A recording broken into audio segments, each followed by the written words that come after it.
দক্ষিণ ভারতীয় অভিনেত্রী অনুপমা পরমেশ্বরন জানিয়েছেন, জীবনের একটি সম্পর্কে টানা প্রায় ২ বছর মানসিক ও শারীরিকভাবে কঠিন সময় পার করেছেন তিনি। সম্প্রতি I am with Dhanya Verma অনুষ্ঠানে নিজের সেই অভিজ্ঞতা তুলে ধরেন অভিনেত্রী।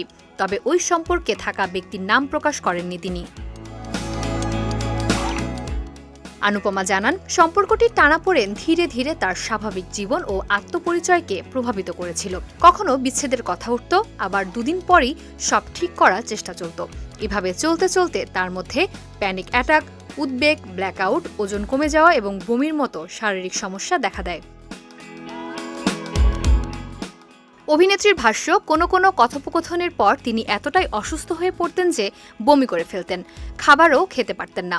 রাতের পর রাত কাঁদার পর সকালে উঠে শুটিংয়ে যেতে হয়েছে তাকে। এমনকি ডান চোখ অনবরত কাঁপতে থাকায় এক পর্যায়ে শুটিং বন্ধ রাখতে হয়েছিল। তার অশ্রুগ্রন্থিও ফুলে গিয়েছিল। পরে এ কারণে অস্ত্রোপচার করাতে হয়। অনুপমা বলেন, সম্পর্কটি ধীরে ধীরে তার কাছে মাকড়সার জালের মতো হয়ে উঠেছিল। বিভিন্ন সমস্যার জন্য তাকেই দায়ী করা হতো বলে দাবি করেন তিনি। পরে সম্পর্কটি তার মানসিক শান্তি নষ্ট করছে বুঝতে পেরে সরে আসার সিদ্ধান্ত নেন।